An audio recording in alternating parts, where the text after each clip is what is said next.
Break ನಂತರ ಸುಹಾಸಿನಿ ಕಾರ್ಯಕ್ರಮಕ್ಕೆ ಮತ್ತೆ ಸ್ವಾಗತ. ಉಡುಪಿನ ರಶ್ಮಿ ಅಂತ ಕಾಲರ್ ಇದ್ದಾರೆ. ರಶ್ಮಿ, ಹೇಳಿ, ಏನು ಸಮಸ್ಯೆ ಇದೆ? Hello doctor. ನಮಸ್ಕಾರ ರಶ್ಮಿ. ಸರ್, ನನಗೆ ಅಂದ್ರೆ ಪ್ರೆಗ್ನೆಂಟ್ ಇದ್ದು ಡೆಲಿವರಿಗೆ ಇನ್ನೇನು 1 ವೀಕ್ ಇರುವಾಗ ಅನ್ನುವಾಗ ಸ್ಟಾರ್ಟ್ ಆಯ್ತದು ಮೂಲವ್ಯಾಧಿ ಅಂತ. ಅಂದ್ರೆ ನಾನು ಆದ್ಮೇಲೆ ಡೆಲಿವರಿ ಅದು ಆಯುರ್ವೇದಿಕ್ ಮದ್ದು ತಗೊಂಡು ಕಡಿಮೆ ಆಯ್ತು ಅವಾಗ 1 ವೀಕ್ ಅಲ್ಲೇ. ಆಮೇಲೆ ಡೆಲಿವರಿ ಆಗಿ 10 days ಅಲ್ಲಿ ಮತ್ತೆ ಪುನಃ ಸ್ಟಾರ್ಟ್ ಆಯ್ತು. ಆಯುರ್ವೇದಿಕ್ ಮಾಡಿದೆ, ಮೆಡಿಸಿನ್ ಎಲ್ಲ ತಗೊಂಡೆ, ಆದ್ರೂ ಅದು ಕಮ್ಮಿ ಆಗಿಲ್ಲ ಅಂತ ಹೇಳ್ಕೊಂಡು ಮಣಿಪಾಲ್ ಡಾಕ್ಟರ್ ಹತ್ರ ತೋರಿಸಿದೆ, ಸರ್ಜನ್ ಹತ್ರ ತೋರಿಸಿದೆ. ಅವ್ರು ಜಸ್ಟ್ ಒಂದು ಟಾನಿಕ್ ಮತ್ತೆ ಇದು ಕೊಟ್ಟಿದ್ದಾರೆ, ಮುಲಾಮ್ ಕೊಟ್ಟಿದ್ದಾರೆ. ಆದ್ರೂ ಅದು ಪೇನ್ ಇದೆ, ಅಂದ್ರೆ ಮಲ ಮಾಡುವಾಗ ಬ್ಲೀಡಿಂಗ್ ಆಗ್ತದೆ. ಅದು ನಿಲ್ಸಿದ ಕೂಡಲೇ ಬ್ಲೀಡಿಂಗ್ ಬರ್ತದೆ, ಪುನಃ ಇದು ನೋವು ಬರ್ತದೆ, ತುಂಬಾ ನೋವು ಆಗ್ತದೆ. ಹೌದಾ? ನೋಡಮ್ಮ ರಶ್ಮಿ, ನೀನು ಹೇಳ್ತಿರೋದು ಭಾಳ ಸರಿಯಾಗಿದೆ ಪ್ರಶ್ನೆಗಳು, ಮತ್ತು ನೀನು ಹೇಳ್ತಿರೋ ರೀತಿಯಲ್ಲಿ ಇದು ಸಾಮಾನ್ಯವಾಗಿ ಎಲ್ಲರೂ ತಿಳ್ಕೊಳ್ಬೇಕಿರೋದು ಮತ್ತೊಂದು ವಿಷಯ ಅಂತಂದರೆ, ಹೆಣ್ಣು ಮಕ್ಕಳಲ್ಲಿ ಬಸರಿ ಬಾಣಂತಿನಲ್ಲಿ ಈ ರೋಗ ಶುರುವಾಗುತ್ತೆ, ಮತ್ತು ಬಾಣಂತನದಲ್ಲಿ ಜಾಸ್ತಿ ಉಲ್ಬಣವಾಗುತ್ತೆ. ಸೊ ಈ ಥರ ರೋಗ ಶುರುವಾಗೋದು ಮತ್ತು ಉಲ್ಬಣವಾಗೋದು ಈ ಬಸರಿ ಬಾಣಂತನದಲ್ಲಿ ಹೆಚ್ಚು ಇರೋದರಿಂದ ಬಹಳಷ್ಟು ಜನಕ್ಕೆ ಇದು ತಂತಾನೇ ಶಮನವಾಗೋಗುತ್ತೆ. ಆದರೆ ಕೆಲವರಲ್ಲಿ ಇದು ತೊಂದರೆ ಹೆಚ್ಚಾಗಿ ಹೋದಾಗ ಅವರು ಶಸ್ತ್ರಚಿಕಿತ್ಸೆ ಮಾಡಿಸ್ಲೇಬೇಕಾಗತ್ತೆ. ರಶ್ಮಿ, ನೀವು ಮಾಡಿಸ್ಬೇಕಾಗಿರೋದು ಚಿಕಿತ್ಸೆ ಖಂಡಿತ ಇದೆ. ನಿಮಗೆ ತೊಂದರೆ ಜಾಸ್ತಿ ಆಗ್ತಾ ಇದೆ ಅಂದಾಗ ನಿಮ್ಮ ಸರ್ಜನ್ ಡಾಕ್ಟ್ರನ್ನ ನೋಡಿ ನೀವು ಶಸ್ತ್ರಚಿಕಿತ್ಸೆ ಮಾಡಿಸ್ಕೊಂಡ್ರೆ ನಿಮಗೇನು ತೊಂದರೆ ಆಗೋದಿಲ್ಲ. ಮುಂದೆ ನೀವು ಮಗುನ ನೋಡ್ಕೊಳ್ಳೋದು ಇನ್ನೂ ಅನುಕೂಲ ಆಗುತ್ತೆ ಅಮ್ಮ. ಓಕೆ, ಈಗ ರಮೇಶ್ ಬಿಜಾಪುರದಿಂದ ಕರೆ ಮಾಡಿದ್ದಾರೆ. ರಮೇಶ್ ಅವರೇ, ಹೇಳಿ, ಏನು ಸಮಸ್ಯೆ ಇದೆ? ಹಲೋ. ಮಾತಾಡಿ ರಮೇಶ್. ನಮಸ್ಕಾರ ಮೇಡಮ್. ನಮಸ್ಕಾರ ರಮೇಶ್, ಮಾತಾಡಿ. ಸರ್, ನಂಗೆ ಮಲಬದ್ಧತೆ ಅಂದ್ರೆ ಮೊದಲು ಪ್ರಾಬ್ಲಮ್ ಇದೆ. ಹೇಳಿ. ಬಟ್ ನಂಗೆ ರಕ್ತ ಬರೋದೇನಿಲ್ಲ ಜಾಸ್ತಿ, ಬರೀ ಅಂದ್ರೆ ಸರಿಯಾಗಿ ಆಗಲ್ಲ ಅಂತ. ಮಲ ವಿಸರ್ಜನೆ ಸರಿಯಾಗಿ ಆಗೋದಿಲ್ಲ. ನೋಡಿ, ಇದು ಮಲಬದ್ಧತೆ ಅಂತ ಹೇಳ್ತೀವಿ. ಕೆಲವೊಮ್ಮೆ ಮಲಬದ್ಧತೆ ಹೇಳಿ. ಆಮೇಲೆ ಇನ್ನೊಂದು ಬುಧದ್ವಾರದಿಂದ ಚರ್ಮ ಸ್ವಲ್ಪ ಹೊರಗಡೆ ಬಂದಂಗ ಆಗುತ್ತೆ. ಆಯ್ತು. ಈಗ ನೋಡಿ, ನೀವು ಕೇಳ್ತಿರೋ ಪ್ರಶ್ನೆಗೆ ಮಲ ವಿಸರ್ಜನೆ ಮಾಡುವಾಗ ಊತಕದ ಗಂಟು ಹೊರಗಡೆ ಬರೋದಕ್ಕೆ ಮೊಳೆ ರೋಗ ಅಂತ ಹೇಳ್ತೀವಿ.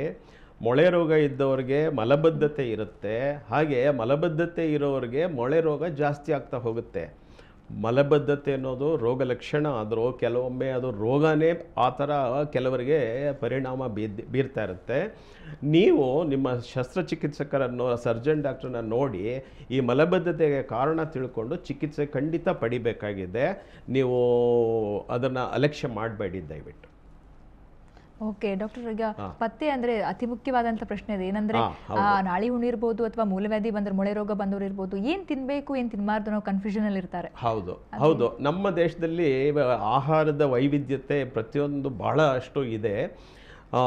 ಅದರಲ್ಲಿ ಏನಾಗುತ್ತೆ ಅಂತಂದರೆ, ನಾನು ಮೊದಲೇ ಹೇಳ್ದಂಗೆ ಆಯುರ್ವೇದದಲ್ಲಿ ಅದನ್ನು ಭಾಳಷ್ಟು ವಿವರಣೆ ಕೊಡ್ತಾರೆ. ಈ ಉಷ್ಣ, ವಾಯು ಮತ್ತು ಶೀತ, ಆ ಥರ ತಂಪು ಅಂತ ಎಲ್ಲನೂ. ಆದರೆ ನಾವು ಹೇಳೋದೇನು ಅಂತಂದರೆ, ಹೆಚ್ಚು ಖಾರ, ಅದರಲ್ಲೂ ಹಸಿರು ಮೆಣಸಿನ್ಕಾಯಿ ಆಗಿರೋ ಖಾರ ಉಪಯೋಗಿಸಿದ್ರೆ ಮೊಳೆ ರೋಗ ಇದ್ದವ್ರಿಗೆ ಉಲ್ಬಣ ಆಗುತ್ತೆ. ಯಾವುದೇ ಒಂದು ಮೊಳೆ ರೋಗ ಕೆಲವು ಆಹಾರದಿಂದ ಖಂಡಿತ ಬರೋದಿಲ್ಲ. ಈಗ ಸರ್, ನಾನು ಕೋಳಿ ತಿಂದುಬಿಟ್ಟೆ ಬಂತು ಅಂತ ಹೇಳ್ತಾರೆ. ಇಲ್ಲ, ಅದು ಅದರಿಂದ ಬರಲ್ಲ. ಒಂದೊಂದು ಪೂರ್ತಿ ಕೋಳಿ ತಿನ್ನೋರು ಈಗಲೂ ಇದ್ದಾರೆ, ಮುಂದೆನೂ ಇರ್ತಾರೆ. ಆದರೆ ಒಂದು ಚೂರು ತಿಂದರೂ ಜಾಸ್ತಿ ಆಗುತ್ತೆ ಸರ್ ಅಂತ ಹೇಳ್ತಾರೆ. ಅಂದರೆ ಹಸಿರು ಮೆಣಸಿನ್ಕಾಯಿ ಹಾಕಿರೋ ಸ್ವಲ್ಪ ಚಟ್ನಿ ನೆಂಚ್ಕೊಂಡ್ರೂ ನಮಗೆ ಜಾಸ್ತಿ ಆಗುತ್ತೆ ಸರ್ ಅಂತ ಹೇಳ್ತಾರೆ. ಅಂದರೆ ಮೊದಲೇ ರೋಗ ಇದೆ, ಅದು ಉಲ್ಬಣ ಆಗ್ತಾ ಇದೆ ಅಂತ. ನೀವು ಚಿಕಿತ್ಸಕರನ್ನು ಖಂಡಿತ ಪರೀಕ್ಷೆ ಮಾಡಿಸ್ಕೊಂಡು ಅವರು ಅದಕ್ಕೆ ಚಿಕಿತ್ಸೆ ಪಡೆದ ಮೇಲೆ ಅವರ ಆಹಾರ ಪದ್ಧತಿ ಎಲ್ಲನೂ ತಿನ್ಕೊಂಡಿರ್ಬೋದು. ಆದರೆ ಈ ಪಥ್ಯ ಮಾಡಿಬಿಟ್ಟೆ ನಾನು ಕಡಿಮೆ ಆಯಿತು ಅಂತ ತಿಳ್ಕೊಂಡಿರೋರಿಗೆ ಒಂದು ವಿಶೇಷ ಮಾಹಿತಿ ಏನು ಅಂದರೆ, ನೀವು ಪಥ್ಯ ಮಾಡೋ ಅಷ್ಟು ದಿನ ಮಾತ್ರ ಅದು ಕಂಟ್ರೋಲ್ನಲ್ಲಿರುತ್ತೆ, ಕಡಿಮೆ ಆಗಿರುತ್ತೆ. ಪಥ್ಯ ಬಿಟ್ಟ ತಕ್ಷಣ ಮತ್ತೆ ರೋಗ ಜಾಸ್ತಿ ಆಗುತ್ತೆ. ಅಂದರೆ ನೀವು ಹೇಳೋದು ಸರ್ಜರಿ ಆದ ನಂತರ, ಅಂದರೆ ಕಂಪ್ಲೀಟ್ ಕ್ಯೂರ್ ಆದ್ಮೇಲೆ? ಅಲ್ಲಲ್ಲ, ಸರ್ಜರಿ ಮಾಡಿಸ್ದಿರಾನೆ ನಾನು ಪಥ್ಯದಲ್ಲೇ ಗುಣ ಮಾಡ್ಕೊಳ್ತೀನಿ, ಕಂಟ್ರೋಲ್ನಲ್ಲಿ ಇಟ್ಕೊತೀನಿ ಅಂತ ಬಹಳಷ್ಟು ಜನ ಪ್ರಯತ್ನ ಮಾಡ್ತಾರೆ. ಸರ್ಜರಿ ಅಂದರೆ ಗುಣ ಪಡಿಸಿದ ನಂತರ ಏನಾದರೂ ತಿನ್ಬೋದು, ಏನು ಬೇಕಾದ್ರೂ ತಿನ್ಬೋದು, ಅದ್ರ ಪಥ್ಯ ಏನೂ ಇಲ್ಲ. ಹೌದು. ಅವರು ಎಲ್ಲ ಪದಾರ್ಥ ತಿನ್ನೋಂಗ ಆದ್ರೆ ಮಾತ್ರ ಅವ್ರಿಗೆ ಮೊಳೆ ರೋಗ ಪೂರ್ತಿ ವಾಸಿಯಾಗಿದೆ ನಾವು ಹೇಳ್ತೀವಿ. ಎಂಥ ಆಹಾರ ತಗೊಂಡ್ರೆ ಒಳ್ಳೇದು ಅಂತೀರ ಅವ್ರಿಗೆ? ಹೆಚ್ಚಾಗಿ ನಾವು ಹೇಳೋದು ಈ ಸೊಪ್ಪು, ತರಕಾರಿ ಇರೋವಂಥದ್ದು, ಹಾಗೇನೆ ಪೌಷ್ಟಿಕ ಆಹಾರ ಎಲ್ಲಾನು ತಗೊಳ್ಬೋದು. ಅದರಲ್ಲಿ ನಾವು ಇದರಲ್ಲಿ ಫೈಬರ್ಸ್ ಜಾಸ್ತಿ ಮೂಲಂಗಿ ನಾನು ಎಲ್ಲೋ ಕೇಳಿದೆ, ಮೂಲಂಗಿ ತಿಂದ್ರೆ ಹೌದು ಬಿಳಿ ಮೂಲಂಗಿ ಮತ್ತೆ ಅದರ ರಸ ಮತ್ತೆ ಅದನ್ನ ಹಾಗೇನೆ ತಿನ್ನೋದು ಅಥವಾ ಅದನ್ನ ಒಂಥರ ತುರಿದ್ಬಿಟ್ಟು ಕೋಸಂಬರಿ ತರ ಮಾಡಿ ತಿನ್ನೋದು ತಂಪು ಮಾಡುತ್ತೆ ಅಂತ ಹೇಳ್ತಾರೆ. ಆದರೆ ಅದರಿಂದ ಗುಣ ಆಗೋದಿಲ್ಲ, ಅದನ್ನು ತಿಳ್ಕೊಳ್ಳಿ. ಹಾಗೆ ಹಂದಿ ಮಾಂಸ ಕೂಡ, ಹಂದಿ ಮಾಂಸ ಬಿಳಿ ಮೂಲಂಗಿ ಎರಡೂ ಅಷ್ಟೇನೆ ಬಹಳ ತಂಪು ಮಾಡುವಂತಹ ಒಂದು ಶಕ್ತಿ ಇದೆ. ಎಷ್ಟೋ ಜನ ಅದನ್ನ ತಿನ್ನೋದಕ್ಕೆ ಅಂತ ಹೋಗ್ತಾರೆ, ಆದರೆ ಅದು ಗುಣ ಮಾಡೋದಿಲ್ಲ, ದಯವಿಟ್ಟು ತಿಳ್ಕೊಳ್ಳಿ. Okay, thank you so much sir. ಸಾಕಷ್ಟು ಮಾಹಿತಿ ಕೊಟ್ಟರೆ, ಮೊಳೆ ರೋಗ ಇರ್ಬೋದು, ನಾಳಿ ಹುಣ್ಣು ಇರ್ಬೋದು, ಹಾಗೆಯೇ ಏನು ತಿನ್ಬೇಕು ಏನು ತಿನ್ನಬಾರ್ದು, ಮತ್ತು ಶಸ್ತ್ರಚಿಕಿತ್ಸೆ ಬಗ್ಗೆ ಅಂತೂ ನಿಜವಾಗ್ಲೂ ತುಂಬ ಜನ ಭಯ ಪಟ್ಟಿರ್ತಾರೆ. ಅದ್ರ ಬಗ್ಗೆ ಸಾಕಷ್ಟು ಒಳ್ಳೆ ಮಾಹಿತಿ ಕೊಟ್ಟರೆ ಥ್ಯಾಂಕ್ ಯು ಸೋ ಮಚ್. ಧನ್ಯವಾದಗಳು. ಸೊ ವೀಕ್ಷಕರೇ, ನೋಡಿದ್ರಲ್ಲ, ಮೊಳೆ ರೋಗ ಅಂದರೆ ಮೂಲವ್ಯಾಧಿ ಅಂತ ಕರಿತೀವಿ. ಸೊ ನಾಳಿ ಹುಣ್ಣು ಪಿಸ್ಟುಲಾ ಅಂತ ಕರೀತಾರೆ. ಸೊ ಇವೆರಡೂ ಏನೋ ಕಾರಣಗಳಿಂದ ಬಂದಿರುತ್ತೆ, ಬಟ್ ನೀವು ಮುಜುಗರ ಪಡ್ಕೊಂಡು ಮನೇಲಿ ಕೂತ್ಕೊಂಡ್ರೆ ಆಗಲ್ಲ, ಅದು ಒಂದು ಹೋಗಿ ಇನ್ನೊಂದು ಆಗುತ್ತೆ. ಸೊ ಕೂಡಲೇ ವೈದ್ಯರನ್ನ ಭೇಟಿ ಮಾಡಿ.